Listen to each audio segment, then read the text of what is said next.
1:10, continuamos en Más de Uno Ourense, aquí en Onda Cero, saudando agora o voceiro socialista na Deputación e secretario provincial dos socialistas ourensáns, Álvaro Vila. Álvaro, bos días. Hola, moi bo día, Paco. Antes de nada, quixera un recordo para o alcalde de Castelo do Val, Vicente Gómez, recentemente falecido. Sí, bueno, Vicente, todo un referente no noso partido, na comarca, pero sobre todo a súa capacidade para conectar en todo momento ca veciñanza durante máis de 20 anos que estuvo de alcalde de conselleiro no propio concello. Desde logo, levaba moito tempo loitando con a enfermedade grave, pero saliu moitas veces desa situación hasta que agora, bueno, lamentablemente pois chegou o seu pasamento. Todo un recordo para él, para a súa familia e para todos os veciños, sobre todo, porque era moi querido pola súa veciñanza e pola xente tamén do partido. Isto leva necesariamente a buscar un relevo, están xa nelo? Sí, estamos nelo, foi gracias un relevo con total naturalidade, e, bueno, nestes días o falaremos, pero, bueno, é moi reciente todavía, pero sí, o falaremos, pero vais a facer un relevo con toda a naturalidade. Xa que estamos nelo, teñen avanzado algo no Carballiño, onde quero lembrar que había expedientes abertos. Quen será o candidato ou candidata? Hai algo ao respecto? Non hai ninguna nova. Con respecto a Carballiño non hai ninguna nova, pois os compañeros están traballando con total tamén normalidade, e bueno, non sei se habrá algún tipo de movimento hasta final de mandato, pero, bueno, en todo caso, o grupo do goberno están traballando con toda a normalidade, e, bueno, esperaremos acontecimentos, sí. E en Verín, onde hai tamén unha sentencia que pesa sobre o actual cabeza de lista, sobre o actual alcalde? Bueno, eu falei co propio alcalde, el está convencido de que sigue sendo inocente dos cargos que se acusan, neste caso, por unha extracción de patrimonio, e vai facer o recurso pertinente, e vai agotar, digamos, a vía judicial, porque el cree firmemente na súa inocencia, e de que a actuación que fixo, por en ningún momento ten que ter unha causa, digamos, penal nese sentido. Outro rexedor socialista que recentemente anunciou que non se presentará a reelección con 78 anos o ano próximo e o de Carballeda de Avia, Luis Milia, outro caso que levará a renovación. Bueno, sí, aí se nos juntan dúas cousas. Unha é o que manifestou, digamos, o propio alcalde, Luis, de que, bueno, que este era o seu último mandato, e despois, digamos, co recente anuncio que tuvemos sobre a posibilidade ou non de haber unha fusión entre o Concello de Ribadavia e de Carballeda de Avia. Valoraremos todo no seu conxunto para tomar unha decisión ou tomar outra. Indudablemente as circunstancias serían distintas de facerse ou non facerse, levar a cabo, digamos, esta fusión antes das próximas eleccións municipais. A situación sería distinta, entón vamos a valorar no seu momento a decisión que vamos a tomar. Por certo, que opina da posible fusión entre o Concello de Carballeda de Avia e o de Ribadavia? Bueno, eu entendo a postura de agudo dos alcaldes, porque podríamos falar prácticamente dos 313 alcaldes que hai na comunidade autónoma. O problema de fondo é que estamos infrafinanciados, é dicir, a falta de financiación local que temos por parte das administracións públicas, especialmente da Xunta de Galicia, que leva desde o ano 2009 congelados o Fondo de Cooperación Local. Cando se fala que a Xunta de Galicia prima as fusións, é que está primando con cuartos para ter maior financiación. E a miña pregunta é, por que non o fais agora, por que non actualiza o Fondo de Cooperación Local para que os concellos teñamos unha financiación xusta cando estamos acometendo múltiples competencias impropias que non son nosas, que son da propia Xunta de Galicia. Entón, creo que o fondo do asunto é que tanto o Estado, que teña un pacto de financiación local, como a Xunta de Galicia, que ten que incrementar e actualizar o Fondo de Cooperación Local que leva paralizado do ano 2009, se nos financie como ten que ser os concellos. Concellos non podemos chegar a todo, e sobre todo competencias que son neste momento da Xunta de Galicia e que estamos asumindo os concellos de Galicia. Chama a atención que no caso de Carballeda de Avia e de Ribadavia son concellos con diferente signo político.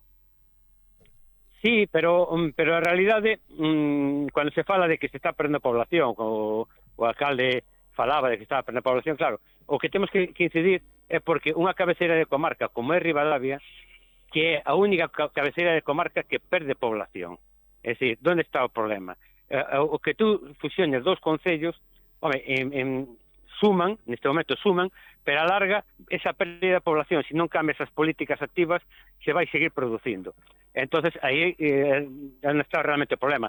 A corto plazo, Rivadavia salva ese déficit demográfico que ten neste momento, pero a largo plazo, se non se mudan as políticas, vai seguindo existindo. Rivadavia é a única cabeceira da comarca da provincia de Ourense que sigue perdendo población continuamente.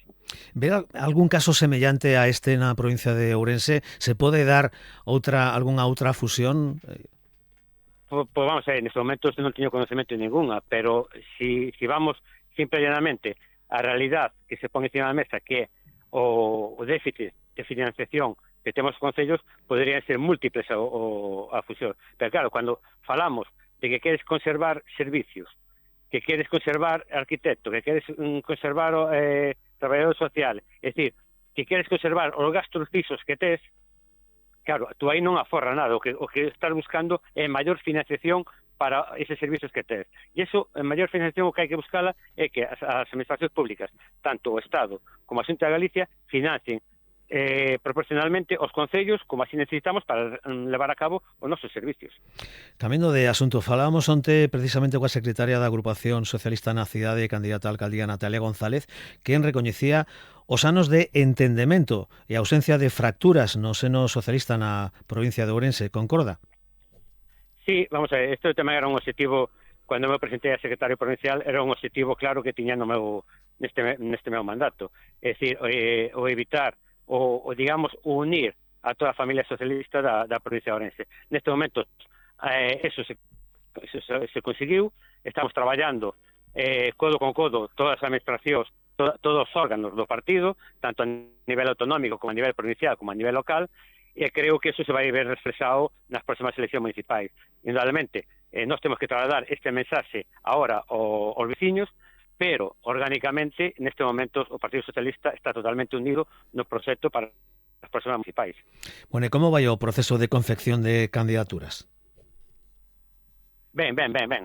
Digamos, neste momento, seguindo o calendario que nos marca a Comisión Federal, que neste momento se abriu para os concellos de máis de 20.000 habitantes, neste caso só era o Concello de Ourense, e despois en setembro, que creo que se vai abrir a segunda ventana, estamos preparados para ir anunciando en setembro xa, digamos, moito máis candidatos e candidatas na provincia de Ourense. Imos agora coa Deputación e as propostas que levarán ao pleno de mañá. Demandarán vostedes, por exemplo, un plan provincial de apoio aos concellos na xestión de edificacións en estado de ruína ou risco de derrube. Por que e en que consistirá?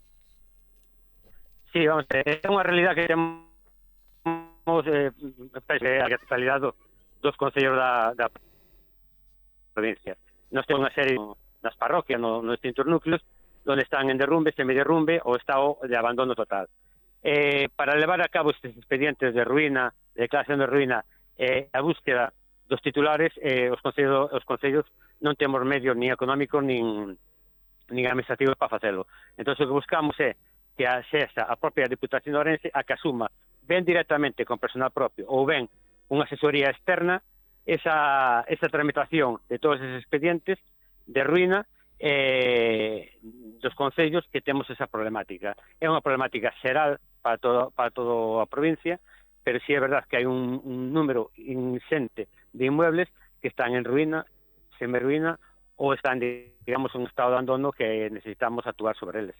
Tamén demandarán da Corporación Provincial que o goberno de Luís Menor lidere medidas para ver o eclipse na provincia, un feito histórico. Por que esta proposta? Bueno, porque é que nós estábamos esperando que a aquel momento que hubiesen anunciado algún tipo de medidas. Estamos vendo que múltiples diputacións ou administracións de distinto signo político, de distinta categoría, están facendo medidas de información, de presentar sitios estratégicos donde velo, distintas actividades ao alrededor, digamos, do eclipse. E a Diputación de Ourense, curiosamente, cando na provincia de Ourense, sobre todo no Oriente de Ourensán, temos a posibilidade de ver 100% este eclipse, pues non tomou ningún tipo de medidas desde o punto de vista turístico e desde o punto de vista incluso da seguridade dos visitantes que nos veña a acontecer. Temos noticias que no Oriente Ourensano se se agotaron, digamos, todas as plazas hoteleras que pode haber na zona. E, sin embargo, a Diputación de Ourense non fixo ningún tipo de movimento para situar lugares estratégicos, para visionalos, ou PEM para indicar, incluso desde o punto de vista da seguridade, incluso dos mesmos visitantes. Bueno, e como vai o do transporte metropolitano? Supoño que máis lento do que os concellos da provincia desesarían, os concellos limítrofes coa capital. Que pasos teñen dado vostedes para coller carreiriña na resolución deste asunto tan relevante para os veciños do entorno da capital? Sí, lento, demasiado lento. Recordemos que o transporte metropolitano é unha IVA que ten a provincia de Ourense, a mellor estamos falando de 40 anos que se deu. Esta é unha iniciativa que levamos nós a cabo fai 2 anos no pleno da Diputación, donde a raíz da nosa iniciativa se creou unha mesa do transporte metropolitano, pero sí é verdade que os avances son moi cativos o que se ven dando hasta ahora. Na última mesa se puseron en riba do tapete uns datos económicos que non dispoñíamos deles hasta ese momento, que nos fai replantear, digamos, a conveniencia ou non, ou como se vai implantar ese transporte metropolitano. E claro, é o que dicía eu nesa propia reunión, os que non podemos volver a casilla de salida. Entón, o que instamos a diversas institucións, especialmente a Xunta de Galicia e o Concello de Ourense, a poñer en riba da mesa eses datos, ver a propia viabilidade da extensión de líneas que realmente o que queremos todos os concellos. Unha extensión de líneas do transporte urbano que salgan, digamos, o perímetro da cidade. Bueno, avanzamos moi poquinho como as tortugas, pero bueno, dámoslle todavía un voto de confianza para ver se realmente somos capaces, entre todas as institucións, Diputación, Concello, Xunta de Galicia e Concello de Ourense, lógicamente, de sacar adiante, digamos, este proxecto de transporte metropolitano que habíamos posto en riba da mesa na Diputación fai 2 anos. É viable económicamente para os concellos limítrofes coa capital? É que os concellos limítrofes da capital todavía non se puso, digamos, ese dato económico o que tendrían que sufragar. Nós, indudablemente, donde poñemos o foco é que o maior esforzo económico que non ten que facer é a Xunta de Galicia no tema de mobilidade, como fai, digamos, noutros transportes metropolitanos que hai na comunidade autónoma. Indudablemente, eso non se pode ver solo desde o punto de vista económico, hai que ver tamén desde o punto de vista social. Entonces, os concellos limítrofes todavía non teñen unha proposta encima da mesa de cuál sería o coste, se houbera, tanto para a Diputación como os concellos, cando pensamos que o máximo esforzo económico que non ten que facer é a Xunta de Galicia. Ainda non fomos castigados este verán polos lumes coa dureza do ano pasado, pero hai queixas sobre o papel da Xunta en relación coas franxas secundarias que en moitos casos non puderon ser eliminadas e imagino que os concellos afectados non teñen capacidade para desenvolver ese labor. Non, é que vamos a ver, a raíz da vaga do lumes do ano pasado, en setembro, o presidente Rueda no Parlamento de Galicia dixo que a Xunta de Galicia iba a asumir a limpeza das franxas secundarias. A día de hoxe non chegamos ni siquiera a un 30% a limpieza das franxas secundarias que acometeu a Xunta de Galicia. É dicir, eso que se nos dixo, que das 10 hectáreas que se iban a limpiar en cada concello, dos 12 kilómetros de pistas que se iban a limpiar en cada concello, os convenios cos propietarios desas franxas secundarias a través de SEAGA, é que non se está a realizar absolutamente nada. Estamos no mes prácticamente rematado o mes de xulio. Entón, a Xunta de Galicia non fixo os deberes ni no inverno, ni nos fai agora, digamos, na primavera de prevención. E claro, cando ven a conselleira e pon o foco en outras dimensións da orixen do lume, claro, a nós nos chama moito a atención cando a Xunta de Galicia chega tarde, mal, ou non chegan, tan siquiera, digamos, a facer o seu traballo, que é asegurar os perímetros dos nosos núcleos. E que teria que ter feito a Deputación ao respecto? Bueno, a Deputación de Ourense, como tú ben sabes, nós tamén levamos unha iniciativa en setembro, ano pasado, de a raíz de eso se fixo unha mesa de incendios. A mesa de incendios, as conclusións da mesa de incendios se nos deu fai 2 días, absolutamente, fai 2 días. É onde hai unhas conclusións moi claras, é dicir, donde falamos de perimetrajes, donde falamos de facer un plan estratégico, onde falamos de acometer unha serie de actuacións nos concellos, e ninguna delas está feita. Repito, se nos deu este plan, este informe, fai 2 días, despois de pedilo en sucesivas ocasións. Entón, claro, a Deputación Ourense, pois, máis de lo mismo, é dicir, conjuntamente a Xunta de Galicia non fixo absolutamente ningún movimento distinto ao que houve outros anos, é dicir, todos estes Voltamos a perder a comunicación. Estábamos falando co voceiro socialista na Deputación Álvaro Vila sobre que tería que ter feito a Deputación Provincial de acordo con esa mesa que traballou sobre a cuestión relacionada cos incendios como consecuencia das directrices, das conclusións as que chegaron os deputados participantes na mesma. En todo caso, si podemos recuperar a comunicación, trasladaríamos esa penúltima cuestión o voceiro socialista na Deputación e alcalde de Taboadela, Álvaro Vila. Parece que non podemos recuperar a comunicación. En todo caso, deixamos aquí a entrevista, unha 27 minutos. Continuamos máis de uno en Onda Cero.